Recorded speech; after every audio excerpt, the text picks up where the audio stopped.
Good morning friends, so welcome to the prelims booster session. आज का पहला topic है SAI-20 समिट। ये टॉपिक आपके साइंस एंड टेक और इंटरनेशनल रिलेशंस दोनों के लिए इंपॉर्टेंट है। तो एक आर्टिफिशियल इंटेलिजेंस के बारे में जो है हमारे CAG ने बोला है कि वो हमारे गवर्नेंस में ग्रेटर इनरोड्स बनाता जा रहा है। इसीलिए सुप्रीम ऑडिट इंस्टीट्यूशंस जो हैं वो भी अपने आप को प्रिपेयर रखें AI बेस्ड गवर्नेंस के लिए। ठीक है, तो AI उन्होंने अपनी हाईलाइट में बोला है, स्पीच में बोला है, आई मीन कि AI जो है वो सबसे पहली बार टर्म यूज़ की गई थी 1956 में जॉन मैककार्थी द्वारा डार्टमाउथ की एक वर्कशॉप में। और उन्होंने AI के बारे में बहुत सारी बातें बोली हैं कि जैसे डेवलपमेंट गोल्स हमको अचीव करने में बहुत हेल्प करेगा, अपॉर्चुनिटीज़ बहुत क्रिएट करेगा, और डेटा एक्यूरेसी, रिलायबिलिटी, इंटेग्रिटी जो है ये कंसर्न रह गया है AI से रिलेटेड। और ऑफ कोर्स उसकी बायस जो है या फिर प्रिवेसी जो है उससे वॉयलेट हो रही है, उसके ऊपर भी ध्यान देने की ज़रूरत है। तो अब SAI-20 है क्या? सुप्रीम ऑडिटिंग ऑडिट इंस्टीट्यूशंस हैं क्या? ये समिट क्यों हो रही है? तो एक्चुअली ये समिट 2022 में इस्टेब्लिश की गई थी इंडोनेशिया की प्रेसिडेंसी द्वारा G20 में। और बेसिकली ये जो SAIs होती हैं इनकी रोल को जो है वो रिकग्नाइज करने के लिए समिट शुरू की गई है। अब ये सेकंड समिट है जो गोवा में भी जो है बिगिन हुई है इंडिया के G20 प्रेसिडेंसी में। और इंडिया के जो CAG हैं वो कह रहे हैं कि ब्लू इकोनॉमी और रिस्पॉन्सिबल AI ये हमारे लिए इसका ऑडिट करना हमारे लिए बहुत इंपॉर्टेंट हो गया है। रिस्पॉन्सिबल AI इसलिए इम्पॉर्टेंट है ताकि जो है एल्गोरिदम्स जो हैं वो हम समझ सकें, और जो है कॉग्निटिव टास्क जो हैं जिससे कि प्रिडिक्शन या डिसीजन मेकिंग होती है उसके उसके बारे में और क्लैरिटी मिल सके। फिर पब्लिक सर्विसेज डिलीवरी भी जो है लोअर कॉस्ट पे हम AI के थ्रू जो है दे सकते हैं। तो इसीलिए हमको जो है ये इसको रेगुलेट करने की भी ज़रूरत है। ठीक है, बहुत सारे रिस्क एसोसिएटेड हैं, जैसे बायस्ड डेटा ये दे सकता है AI आपको, प्राइवेसी की वायलेशन हो सकती है। ठीक है, सो अब रिस्पॉन्सिबल AI जो है 4 पिलर्स पर जो है वो स्टैंड करता है। ऑर्गेनाइजेशनल डेमोक्रेटाइजेशन, सिस्टम्स जो कि इनेबल करें AI को फ्लरिश करने के लिए, सिस्टम्स या जो प्लेटफॉर्म्स जो कि ट्रस्टवर्दी और एक्सप्लेनेबल हों, और ऑर्गेनाइजेशनल और एथिकल वैल्यूज़ के ऊपर। तो ऑब्जेक्टिव्स जो हैं SAI-20 समिट के लिए उसमें रखे गए हैं कि गवर्नेंस इश्यूज़ जैसे कि फेयरनेस, ट्रांसपेरेंसी, अकाउंटेबिलिटी जो है वो AI सिस्टम्स इनकॉर्पोरेट करें। परफॉर्मेंस इश्यूज़ कि कैसे इसको इकोनॉमिक बनाया जा सकता है। फिर कैसे इफ़ेक्टिव और एफिशिएंट ऑडिट किया जा सकता है AI का यूज़ करते हुए। और of course knowledge sharing, capacity development across SAIs कैसे की जा सकती है AI का इस्तेमाल करते हुए। ठीक है, नेक्स्ट हम टॉपिक देखते हैं यूनेस्को। इंटरनेशनल रिलेशंस के लिए टॉपिक इंपॉर्टेंट है। तो UN की कल्चरल और साइंटिफिक एजेंसी यूनेस्को को जो है US ने दोबारा से ज्वाइन करने के लिए जो है वो जो है प्लान अनाउंस किया है, और 600 मिलियन जो उनका ड्यू था वो उसको भी देने को तैयार हो गए हैं। अब US जो है लगभग एक डेकेड से वो इस डिस्प्यूट में है यूनेस्को के साथ कि पैलेस्टीन को एज अ मेंबर क्यों इंक्लूड किया है। और लेकिन अब US जो है वो कह रहे हैं कि हम वापस आने को तैयार हैं, हम 600 मिलियन का जो ड्यू है हमारा वो भी देने को तैयार हैं। जब US ने 2017 में यूनेस्को को जो है वो लीव किया था, तब वो लगभग 22% जो है इसका बजट ऑलरेडी देते होते थे। US और इसराइल दोनों ही जो है अपनी फंडिंग स्टॉप कर चुके थे यूनेस्को को। और क्योंकि 2011 में पैलेस्टीन को उन्होंने इंक्लूड कर लिया था यूनेस्को ने एज अ मेंबर, और ट्रंप एडमिनिस्ट्रेशन ने 2017 में डिसाइड किया कि वो अब यूनेस्को का पार्ट नहीं रहेंगे। ठीक है, तब US ने जो है वो उससे विड्रॉ कर लिया था। पहले भी विड्रॉ किया है US ने, जब कोल्ड वॉर एरा में 1984 में जो उन्होंने विड्रॉ किया था। लेकिन ऑफ कोर्स 2003 में जॉर्ज W बुश की जो है एडमिनिस्ट्रेशन ने दोबारा से यूनेस्को में जो है वो शामिल करवाया था। रीज़न यही है कि एंटी इसराइल बायस जो है वो है यूनेस्को में, ऐसा कहा जाता है US द्वारा। इसीलिए जो है वो यूनेस्को की फिजिकल मैनेजमेंट और अकाउंटेबिलिटी के ऊपर भी जो है वो सवाल उठाते हैं। लेकिन अब दोबारा क्यों ज्वाइन कर रहे हैं? इतना सब कुछ बोलने के बाद उन्हें ये रियलाइज़ हो रहा है कि चाइना जो है, जो US का गैप है वो फिल करने लगा है यूनेस्को की पॉलिसी मेकिंग में, और स्टैंडर्ड सेट करने लगा है आर्टिफिशियल इंटेलिजेंस और टेक्नोलॉजी एजुकेशन के फील्ड में। ठीक है, तो यूनेस्को आपको पता है एक स्पेशलाइज्ड एजेंसी है। 1945 में इसको फाउंड किया गया था। League of Nations international committee on intellectual cooperation के का ये सक्सेसर है। यूनेस्को को जनरल कॉन्फ्रेंस जो है वो बेसिकली आपके गवर्न करती है, और यूनाइटेड नेशंस का जो सस्टेनेबल डेवलपमेंट ग्रुप है उसका भी यूनेस्को एक मेंबर है। नेक्स्ट हम टॉपिक देखते हैं एक्सरसाइज इक्विवेरिन। ये टॉपिक आपके सिक्योरिटी के लिए इंपॉर्टेंट है। तो जॉइंट मिलिट्री एक्सरसाइज इक्विवेरिन जो है वो इंडियन आर्मी और मालदीव्स नेशनल डिफेंस फोर्स के बीच में जो है वो शुरू हो चुकी है उत्तराखंड में। इक्विवेरिन का मतलब होता है फ्रेंड्स, और इंटरऑपरेबिलिटी करने के लिए जो है आपस में काउंटर इंसर्जेंसी से रिलेटेड, काउंटर टेररिस्ट ऑपरेशन से रिलेटेड, उसके लिए जो है एक्सरसाइज इक्विवेरिन कंडक्ट की जा रही है। ठीक है, नेक्स्ट हम टॉपिक देखते हैं lower Subansiri hydro electric project. Economy के लिए टॉपिक इंपॉर्टेंट है। Straight run hydro power company NHPC limited ने जो है वो ट्रायल रन शुरू करने का जो है वो डिसाइड किया है सुबनसिरी लोअर प्रोजेक्ट का। तो ये बिगेस्ट हाइड्रो इलेक्ट्रिक प्रोजेक्ट है जो कि इंडिया में अभी तक आज तक किया गया है। 2000 मेगावाट का ये प्रोजेक्ट है। सुबनसिरी रिवर जो कि ब्रह्मपुत्रा रिवर की ट्रिब्यूटरी है, उसके ऊपर ये प्रोजेक्ट बनाया गया है नॉर्थ लखीमपुर में, जो कि अरुणाचल प्रदेश और असम के बॉर्डर पर है। ये एक कॉन्क्रीट ग्रेविटी डैम है। 116 मीटर इसकी हाइट है रिवर बेड्स लेवल से, और इसको NHPC ने जो है वो डेवलप किया है। ठीक है, सुबनसिरी रिवर तिब्बत प्लेट्यू से जो है वो ऑरिजिनेट होती है, लार्जेस्ट ट्रिब्यूटरी है ब्रह्मपुत्रा रिवर की, और बहुत इसका पोटेंशियल है ताकि इससे हाइड्रो पावर जनरेट की जा सकती है। अब ग्रेविटी डैम्स क्या होते हैं? मैसिव स्ट्रक्चर डैम्स होते हैं, कॉन्क्रीट या स्टोन के बनाए गए होते हैं, और ये बहुत ही ड्यूरेबल होते हैं, और इसमें बहुत ही कम मेंटेनेंस लगती है। नेक्स्ट हम टॉपिक देखते हैं global slavery index 2023। Social issues के लिए टॉपिक इंपॉर्टेंट है। तो ग्लोबल स्लेवरी इंडेक्स 2023 के मुताबिक 2021 जो था साल, उसमें 50 मिलियन पीपल जो है वो मॉडर्न स्लेवरी में जी रहे थे। ये 5th एडिशन है ग्लोबल स्लेवरी इंडेक्स का, और ये 2022 के एस्टिमेट्स के ऊपर बेस्ड है। एक ग्लोबल पिक्चर दे रहा है मॉडर्न स्लेवरी की, और इसको कौन कंस्ट्रक्ट करता है, कौन रिलीज़ कर रहा है? वॉक फ्री, एक ह्यूमन राइट्स ऑर्गेनाइजेशन। डेटा जो है वो ILO और IOM के बेसिस पर जो है डेटा इकट्ठा किया जाता है, और वॉक फ्री फाउंडेशन जो है वो इसको रिलीज़ करती है। अब इसमें वर्स्ट ऑफेंडर कंट्रीज जो है वो north Korea, Eritrea, Mauritania, Saudi Arabia, Turkey और तजिकिस्तान है। लोएस्ट प्रेवलेंस अगर हम देखें तो Switzerland, Norway, Germany, Netherlands, Sweden में है। और जो सबसे ज़्यादा लोग मॉडर्न स्लेवरी में जी रहे हैं वो India, China, north Korea, Pakistan, Russia और इंडोनेशिया में है। अब मॉडर्न स्लेवरी का मतलब क्या है?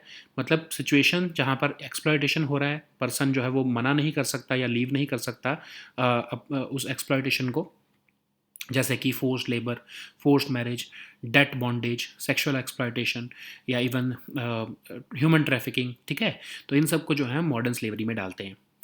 नेक्स्ट हम टॉपिक देखते हैं United Nations Office on Drugs and crime. ये टॉपिक आपके इंटरनेशनल रिलेशंस के लिए इंपॉर्टेंट है। तो दुबई के कस्टम्स जो है उन्होंने रिसेंटली ग्रेजुएशन जो है सेलिब्रेट किया है पार्टिसिपेंट्स का, जो कि United Nations Office on Drugs and Crime programme में पार्टिसिपेंट्स थे। तो United Nations Office on Drugs and Crime एक ग्लोबल लीडर है। 1997 में इसको बनाया गया था, United Nations Drug Control Programme और Centre for International Crime Prevention को मर्ज करके। वियना में इसका हेडक्वार्टर्स है। इलिसिट ड्रग्स और इंटरनेशनल क्राइम के अगेंस्ट ये फाइट कर रहा है, लोगों को एजुकेट करता है, क्राइम प्रिवेंशन और जो है क्रिमिनल जस्टिस रिफॉर्म जो है उसको रिफॉर्म करने के लिए जो है ऑफ कोर्स असिस्ट करता है। टेररिज्म प्रिवेंशन भी करता है। ये इसकी एक ब्रांच है। यूनाइटेड 2002 में इसको मैंडेट दिया गया है कि टेररिज्म प्रिवेंशन भी जो है UNODC करता है। इसमें फंडिंग जो है वो वॉलंटरी कंट्रीब्यूशन से होती है। जनरली गवर्नमेंट जो है वो इसकी फंडिंग करती हैं, कोई मैंडेटरी जो है इसका फंडिंग के मेंबरशिप के लिए फंडिंग देना ज़रूरी नहीं होता है। नेक्स्ट हम टॉपिक देखते हैं new development bank. International relations के लिए इंपॉर्टेंट है। हॉन्डुरस के जो प्रेसिडेंट है उन्होंने रिसेंटली रिक्वेस्ट किया है कि उनको भी BRICS led new development bank में जो है वो शामिल कर लिया जाए। जो ये न्यू डेवलपमेंट बैंक है, ये एक मल्टीलैटरल डेवलपमेंट बैंक है जिसको ब्रिक्स कंट्रीज़ ने बनाया था। 2012 में जब ब्रिक्स समिट हुई थी न्यू दिल्ली में, तब सबसे पहली बार इसका आइडिया रखा गया था, लेकिन 2015 में इसको एज अ लीगल एंटिटी बनाया गया। हेडक्वार्टर इसका शंघाई में है।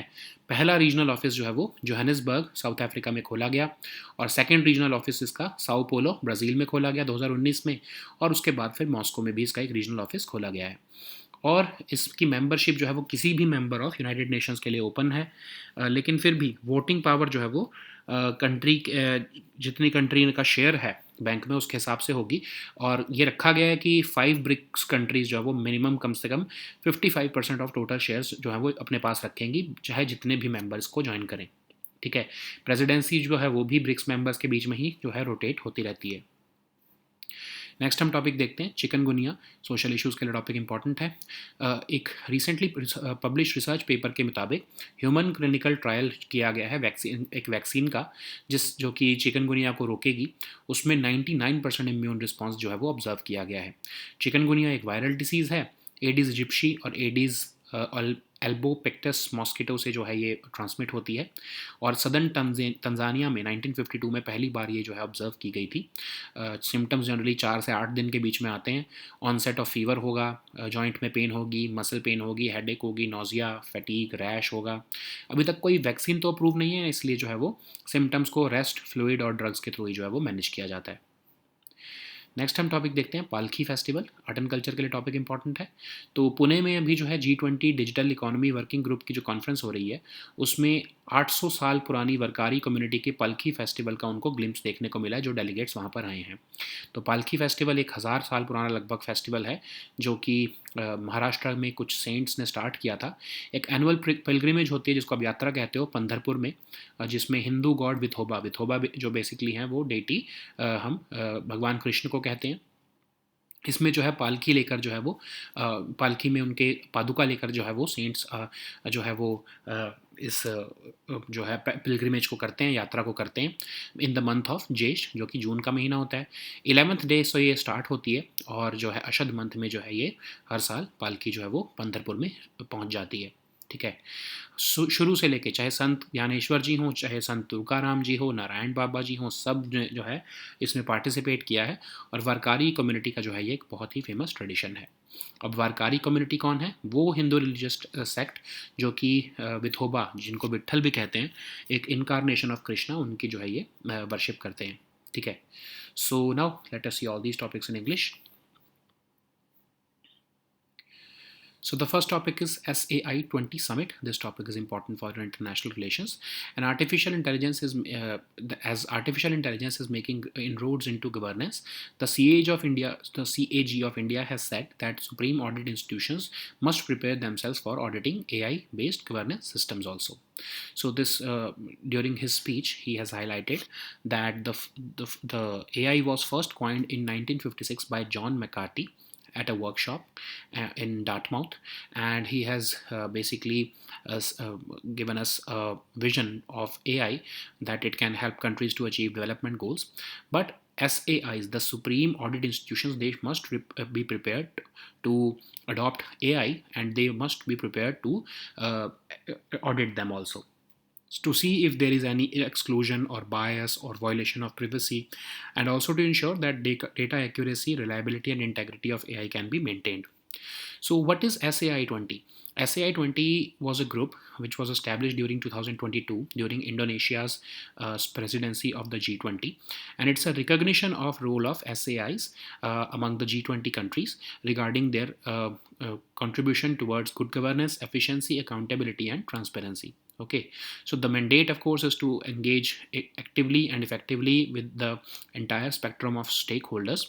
Okay, so what is the so the current one? This is the second SAI 20 summit, which began in Goa under India's G20 presidency. So SAI plays a crucial role to in the audit of blue economy and responsible AI.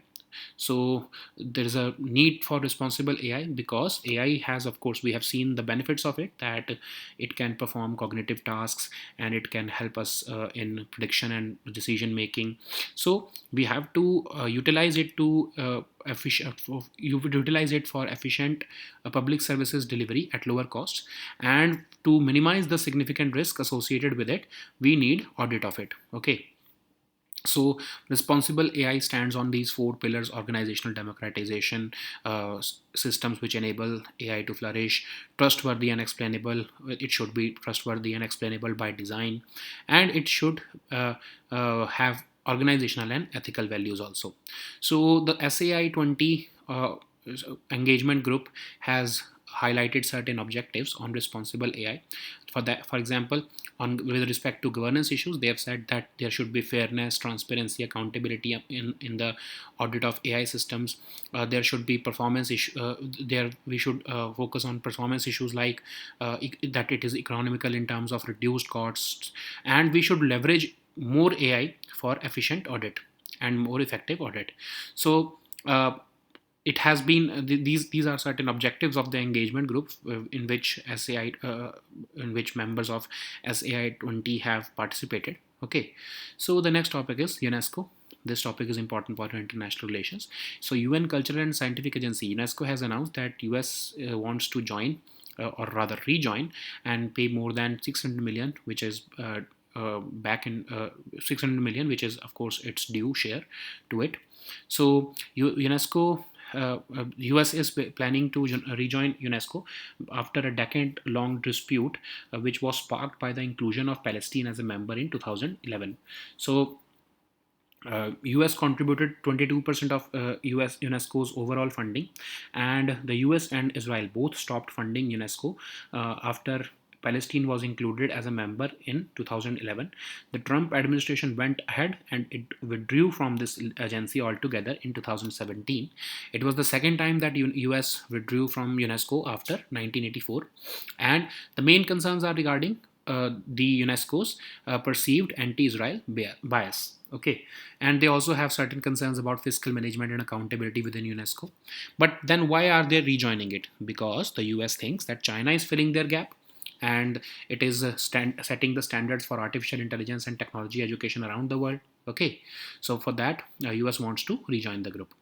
So, what is UNESCO? Of course, it's a specialized agency of the United Nations, which is headquartered in Paris, that is in France, and it was founded in 1945 as a successor to League of Nations International Committee on Intellectual Cooperation. It is governed by a general conference, and it is also a part of United Nations Sustainable Development Group. So the next topic is exercise Equivalent 2023. This topic is important for your security section. So joint military exercise between Indian Armed Forces and Maldives National Defense Force has commenced at Uttarakhand, and it's called Equivalent, which means friends. And of course, the aim is to enhance interoperability in counter-insurgency and counter-terrorist terrorist operations within the UN mandate among the member countries, India and Maldives. So the next topic is Lower Subansiri Hydroelectric Project. This topic is important for our economy section. State-run hydropower company NHPC Limited will soon start trial runs for the Subansiri Lower project. It is the biggest hydroelectric project undertaken in India so far, and it's a run-of-the-river scheme on River Subansiri. And this is located near North Lakhimpur on the border of Arunachal Pradesh and Assam. It has the capacity of about 2000 megawatts, and it's a concrete gravity dam which is being developed by the state-run National Hydro Power Corporation. And what is Subansiri River? It originates in the Tibetan Plateau, and it is the largest tributary of Brahmaputra River, and it's a potential zone for harnessing hydropower also. So gravity dams are massive structure dams which are very durable, and they require very little maintenance, and they are constructed of concrete or stone masonry. So the next topic is Global Slavery Index 2023. This topic is important for your social issues. So according to Global Slavery Index, on any given day in 2021, as many as 50 million people were living in modern slavery. So this is the 5th edition of Global Slavery Index, and it is based on the 2022 estimates. So this presents us a global picture of modern slavery, and it is constructed by Walk Free, which is a human rights organization, and they procure the data based upon International Labour Organization and International Organization for Migration surveys. And as per the findings of this index, worst offender countries are North Korea, Eritrea, Mauritania, Saudi Arabia, Turkey, and Tajikistan, whereas the lowest prevalence is in Switzerland, Norway, Germany, Netherlands, Sweden, and the maximum number of people who are living in modern slavery are India, China, North Korea, Pakistan, Russia, and Indonesia. So what is modern slavery actually? So it's a situation where exploitation is occurring, but the person cannot refuse or leave that because of certain threats or of violence, coercion, etc. And what can be certain examples of it, like forced labor, forced marriage, debt bondage, sexual exploitation, human trafficking, exploitation of children, etc. Okay, So the next topic is United Nations Office on Drugs and Crime. This topic is important for international relations. So Dubai Customs has recently celebrated the graduation of participants from the United Nations Office on Drugs and Crime program. So UNODC is a global leader in fight against illicit drugs and international crime, and they are responsible for implementing United Nations lead program on terrorism also. So it was established in 1997 by merging the United Nations Drug Control Program and the Center for International Crime Prevention. Its headquarters is located in Vienna, and the aim is to educate people and work by improving crime prevention and assist the member countries with criminal justice reform. Even the terrorism prevention branch of UNODC has been activated since 2002. Okay, so it relies on voluntary contributions mainly from governments. So the next topic is New Development Bank. This topic is again important for international relations. So Honduras president has recently requested that they want to admit into the BRICS-led New Development Bank. So what is New Development Bank? So it is a multilateral bank which was established by BRICS countries. The idea was first conceived in 2012 during the BRICS summit in New Delhi, and it came into existence only in 2015. So its headquarters is in Shanghai, and the first regional office of NDB was set up in Johannesburg, that is in South Africa. The second one was established in 2019 in Sao Paulo, that is in Brazil, and the next one was followed by Moscow. So its membership, of course, is open to any member of the United Nations, but the voting power will be based upon each country's shares in the bank. And the new members can join the NDB, but the five BRICS countries will retain a minimum of 55% of total shares. So NDB's management would include a presidency which rotates among BRICS members. So the next topic is chikungunya. This topic is important for your social issues. As per a recently published research paper, a human clinical trial of a vaccine has shown 99% immune response to prevent chikungunya. And chikungunya is a viral disease which gets transmitted through Aedes aegypti and Aedes albopictus mosquito. And the first such outbreak occurred in southern Tanzania in 1952. So just the symptoms generally begin between 4 to 8 days, and there is generally abrupt onset of fever accompanied by joint pain. There is muscle pain, headache, nausea, fatigue, and rash. Currently, there is no approved vaccine for it. So the goal of the treatment is lies on arresting, giving fluids and drugs. So the next topic is Palki Festival. This topic is important for your art and culture section. So delegates from several countries are in the city of Pune for the G20 Digital Economy Working Group Conference. They got a glimpse of the 800-year-old Varkari community's Palki Festival. So Palki is a almost 1,000-year-old festival which was started by some saints of Maharashtra, and it's an annual pilgrimage or yatra to Pandharpur, which is the seat of Hindu god Vithoba, and he's an incarnation of Bhagwan Krishna.